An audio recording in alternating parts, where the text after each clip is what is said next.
তো ফ্রেন্ড, আমরা আজকে ডিসকাশন করব যে তোমার কিভাবে এই যে আমরা বিভিন্নভাবে যে ইলেকট্রিক ব্যবহার করি আমাদের আম, বাড়িতে বিভিন্ন রকমের কারণে, তো সেটা কিভাবে আমরা মেজার করব যে কত ইউনিট আমরা ব্যবহার করছি, সেটা আমি আজকে দেখাবো। তো দেখো, প্রথমে একটা ম্যাথ বলেছে,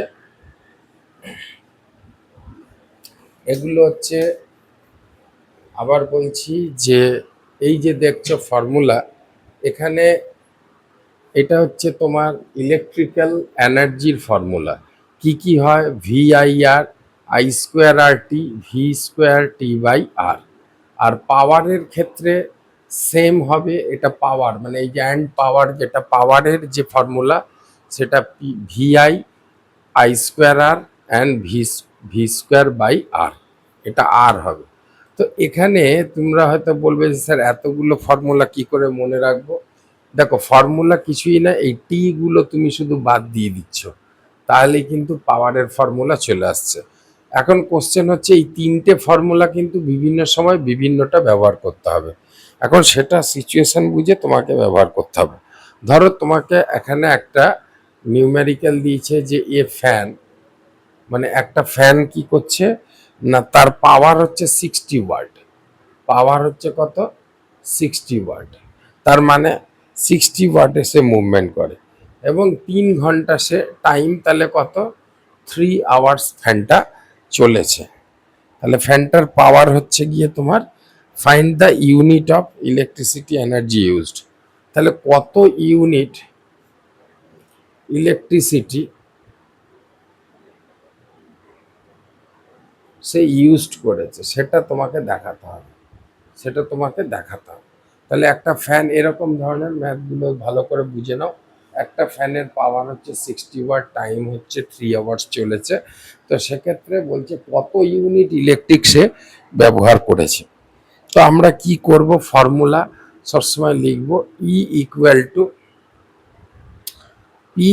× T। এই ফর্মুলাটা মনে রাখতে হবে, পাওয়ারের ক্ষেত্রে সবসময় এই ফর্মুলায় যাবে, E=P/T। তো এখানে E=P/T। এখন পি এর ক্ষেত্রে আমরা কি করব? এই যে 60 ওয়াট, এই 60 ওয়াটকে তোমাকে কিন্তু কিলো ওয়াট আওয়ার বানাতে হবে। 1 kilo watt hour means watt unit. তাহলে এখানে 60 ওয়াট আছে, তো 60 ওয়াটকে যদি আমি কিলো ওয়াট ইউনিটে করি, তাহলে সেখানে আমাকে কিন্তু 1000 দিয়ে ডিভিশন করতে হবে। তাহলে মনে রাখবে এই জিনিসটা, যে যে কোনো ওয়াটকে কিলো আওয়ার ওয়াট বানাতে গেলে সেটা 1000 দিয়ে মাল্টিপ্লাই। আর টাইমের ক্ষেত্রে দেখো এখানে বলেছে 3 আওয়ার্স, তার জন্য 3 দিয়ে মাল্টিপ্লাই। তাহলে 0 0 কেটে গেলে আমি এখানে 3 6 18 ডিভাইডেড বাই 100, তাহলে এটাকে আমরা ডিভিশন করলে পেয়ে যাব 0.1 কিলো ওয়াট আওয়ার। আর সমান কত ইউনিট? না, ইকুয়াল টু 0.1 ইউনিট। তোমাকে কোশ্চেন বলেছিল যে কত ইউনিট ইলেকট্রিসিটি ব্যবহার করেছে, না 0.1 ইউনিট ইলেকট্রিসিটি ব্যবহার করেছে। তো আশা করি বোঝাতে পেরেছি। এর পরের ম্যাথটা দেখো কিভাবে হচ্ছে, তাহলে বুঝতে পারবে। নেক্সটের ম্যাথটা বলেছে তোমাকে, নেক্সটের ম্যাথ যেটা বলেছে যে তোমার এখানে বলছি ইফ 1 ইউনিট কস্ট রুপিস, 1 ইউনিটের তোমাকে বলে দিয়েছে, ধরো ইলেকট্রিক অফিস থেকে 1 ইউনিট তুমি খরচ করলে, তাহলে তোমার কাছ থেকে 4 রুপিস নেওয়া হবে। ঠিক আছে, কত রুপিস নেওয়া হবে? এটা রুপিস লিখে দিলাম, রুপিস 4 নেওয়া হবে। তো এখন এইরকম সিচুয়েশনে তোমার বাড়িতে দুটো ফ্যান চলছে। কটা ফ্যান চলছে? দুটো ফ্যান চলছে, এবং প্রত্যেকটা ফ্যানের কত করে বলছে? 2 ফ্যানস, পাওয়ার 50 ওয়াট। এদের 50 ওয়াট করে পাওয়ারে এক একটা ফ্যান চলে, 50 ওয়াট। ভালো করে বুঝে নাও, দুটো ফ্যান চলছে, পাওয়ার হচ্ছে 50 করে, আর রান 2 আওয়ার্স। তাহলে টাইমটা কি বলেছে? 2 আওয়ার্স চলছে, 2 ঘন্টা চলেছে দুটো ফ্যান। এক একটা ফ্যানে 50 ওয়াট করে পাওয়ার অ্যাবজর্ব করে। তো এইরকম প্রত্যেক দিন এরকম এভরিডে চলছে, এরকম এভরিডে চলছে। বলছে 30 ডেজ, 30 ডেজের ক্ষেত্রে তাহলে কত ইউনিট আসবে আমাদের, 30 ডেজে কত ইউনিট আসবে এবং এবং কস্ট কত পড়বে। ধরো আমাদের ইলেকট্রিক বিল, আমাদের এখানে আমাদের দেখা দুটো ফ্যান চলেছে, তার পাওয়ার হচ্ছে 50 করে, টাইম হচ্ছে 2 ঘন্টা করে, এভরিডে চলেছে। তাহলে 30 ডেজে তোমার কত ইউনিট ফুরবে কারেন্ট এবং তার কস্ট কত হবে। এখানে দিয়ে দিয়েছে 1 ইউনিট সমান 4 রুপিস। তাহলে প্রথমে আমরা যেটা করব, সবসময় একই জিনিস মনে রাখবে, ওই একই ফর্মুলা E = P × T, এই ফর্মুলাটা মনে রাখবে কারেন্টের পাওয়ার বার করার জন্য, E = P × T। এবার দেখো পাওয়ার এখানে দুটো ফ্যান বলেছে, তাহলে একটা ফ্যানে যদি 50 ওয়াট হয়, দুটো ফ্যানে কত হবে, 100 ওয়াট হবে। 100 ওয়াটকে আমি বলেছি কিলো ওয়াটে বানিয়ে নিতে, তার জন্য তোমাকে 1000 দিয়ে মাল্টিপ্লাই। কেন কিলো ওয়াটে বানাবে, কারণ 1 কিলোওয়াট আওয়ার মিনস 1 ইউনিট, অর্থাৎ কিলোওয়াট বানালে ইউনিট হয়ে যাবে। তো এবারে এইটার সঙ্গে করে এবার কত ঘন্টা করে চলেছে দেখো, 2 আওয়ার্স করে, তাহলে এখানে 2 দিয়ে দিলে 2 ঘন্টা ধরে চলেছে। 2 ঘন্টা ধরে চললে তাহলে তোমার কত হচ্ছে না, এটা কিন্তু কিলো ওয়াট হয়ে গেল, এখন এখন ওয়াট রইল না, কিলো ওয়াট হয়ে গেল।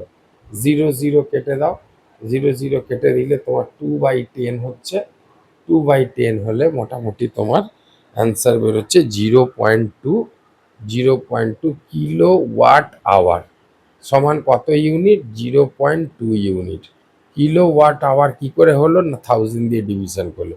এবার দেখো তোমাকে 1 ইউনিটে 4 টাকা বলেছে, তাহলে এত ইউনিটে কত লিখবে, 1 ইউনিট কস্ট। 1 ইউনিট কস্ট হচ্ছে গিয়ে তোমার ₹4। তাহলে এখানে কত, 0.2 ইউনিট, 0.2 ইউনিটের কস্ট হচ্ছে ₹4 × 0.2। তাহলে কত হবে, এটাকে মাল্টিপ্লাই করে দেখে নাও।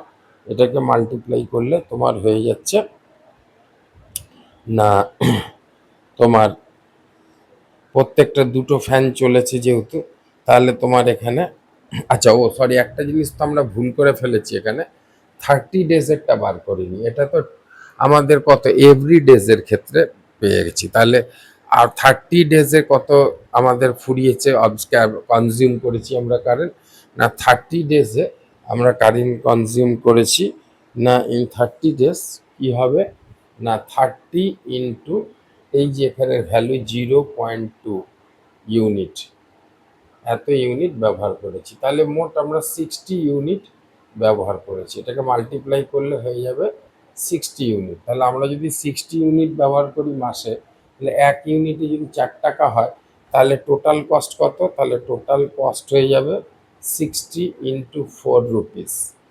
রুপিস দিয়ে দিলে তাহলে হয়ে গেল তোমার 240 রুপিস।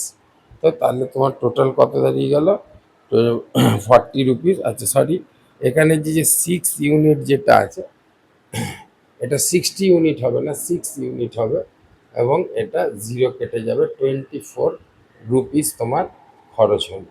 তার মানে দুটো ফ্যান যদি প্রতিদিন তোমার 50 পাওয়ারে চলে এবং 2 ঘন্টা করে চলে, 30 ডেজ পরে তোমার যে খরচ হবে 24 রুপিস, যদি পার ইউনিটে 4 টাকা করে নেয়। এটা গেল এক ধরনের তোমার কি বলে, যে কিভাবে তুমি মেজার করবে তোমার বাড়িতে কত কারেন্ট ফোরাচ্ছে। ঠিক আছে, থ্যাংক ইউ ভেরি মাচ। তোমাদের যদি ভালো লাগে লাইক করো, সাবস্ক্রাইব করো এবং বন্ধুদের কাছে শেয়ার করো। Thank you very much. আচ্ছা দেখো, এখন আমরা যেটা আলোচনা করব সেটা হচ্ছে পাওয়ার নিয়ে আলোচনা করব। আমরা ইলেকট্রিক্যাল এনার্জি অ্যান্ড পাওয়ার বলেছি। তো পাওয়ারের ক্ষেত্রে আমরা কি বলেছিলাম না, পাওয়ারের ক্ষেত্রে এই যে টি গুলো মাইনাস হয়ে যাবে, সেটা তাহলেই পাওয়ারের ফর্মুলা হয়ে যাবে। অর্থাৎ পাওয়ারের ফর্মুলা করতে গেলে যেমন আমরা P = পাওয়ার যদি একটা লিখতে পারি VI, আর একটা পাওয়ারের ফর্মুলা লিখতে পারি I²R, আর আরেকটা পাওয়ারের ফর্মুলা লিখতে পারি V²/R। অর্থাৎ দেখো এখান থেকে টি গুলো সরিয়ে নিলেই কিন্তু আমাদের পাওয়ারের ফর্মুলা চলে আসছে। এখন পাওয়ারের ফর্মুলা করার পরে দেখো আমাদের লিখতে বলেছে এখানে, এখানে ধরো দুটো বাল্ব জ্বলছে তোমার বাড়িতে, এরকম দুটো বাল্ব জ্বলছে, ঠিক আছে, এরকম দুটো বাল্ব জ্বলছে, দুটো বাল্ব জ্বলছে। এবারে দেখা গেল প্রত্যেকটা রেজিস্ট্যান্স কত দিয়েছে, 110 ওহম। এটাও রেজিস্ট্যান্স দিয়েছে 110 ওহম। তো দুটোই রেজিস্ট্যান্স। আর এখানে 220 ভোল্টে আমাদের কারেন্ট ইউজ করেছে, 220 ভোল্ট। এখন আমাদের যেটা বার করতে হবে যে find the power spent in each bulb. প্রত্যেকটা বাল্ব কত, তাহলে আমাকে কি বার করতে বলেছে, find the spent in each bulb, spent power, find the power spent, find the power spent in each bulb. তো পাওয়ার স্পেন্ড কত করেছে ইচ বাল্বে সেটা আমাকে এখন দেখাতে হবে। তো সেটা আমরা কিভাবে করব দেখো। তো আমরা জানি আর টি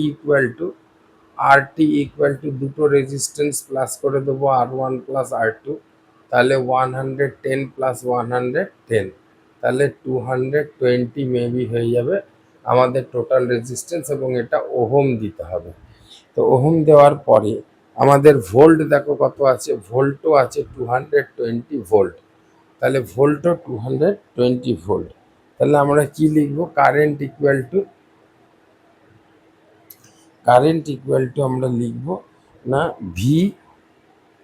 দেখো কারেন্টের ফর্মুলাটা আমাদের কি জানতে হবে, যে কারেন্ট ইকুয়াল টু হচ্ছে ভি ইকুয়াল টু আর টি মানে কিন্তু টোটাল রেজিস্ট্যান্স, মনে রাখবে টোটাল রেজিস্ট্যান্সকে বলা হয়েছে আর টি। তাহলে এখানে ভোল্ট কত দেখো, 220 ভোল্ট, 220 ভোল্ট। আর এখান থেকে তুমি কত পেয়েছো, ভি এর ভ্যালু 220, সেটা বসিয়ে দিলাম। আর আর-টির ভ্যালু দেখো 110 প্লাস করে 220 ভোল্টই হয়েছে। তাহলে এটাও 220 ভোল্ট হলে কেটে দিলে এখানে 1 হবে। তো 1 হওয়ার পরে যেটা আমাদের জানতে হবে সেটা হচ্ছে 1 অ্যাম্পিয়ার। 1 অ্যাম্পিয়ার কারেন্ট সে ব্যবহার করেছে। এখন প্রশ্ন হচ্ছে, আমাকে বলেছিল পাওয়ার বার করতে, যে কত পরিমাণ, find the power of spent in each bulb, প্রত্যেকটা বাল্ব কতটা পাওয়ার স্পেন্ড করেছে। তাহলে আমরা কি করে করব, এখানে আমরা এখন কি পেয়ে গেলাম, কি পেয়ে গেলাম না, রেজিস্ট্যান্স ইকুয়াল টু 110। রেজিস্ট্যান্স দেখো আমাদের 110 পাওয়ার, মানে এক একটা বার ইচ বার করতে বলেছে। Resistance equal to 1। আর 2 নম্বর হচ্ছে গিয়ে রেজিস্ট্যান্স যখন বেরিয়ে গেল, তারপরে আই ইকুয়াল টু কারেন্ট আমরা কত পেয়েছি না, আই ইকুয়াল টু দেখো এখানে 1 পেয়েছি, তাহলে 1 অ্যাম্পিয়ার আমরা কারেন্ট ব্যবহার করেছি। আর পোটেনশিয়াল ডিফারেন্স আমরা জানি পি ইকুয়াল টু কত হবে, ভিআই। দেখো একটা ফর্মুলা আছে, পি ইকুয়াল টু ভিআই। তাহলে পি ইকুয়াল টু ভিআই যদি হয়,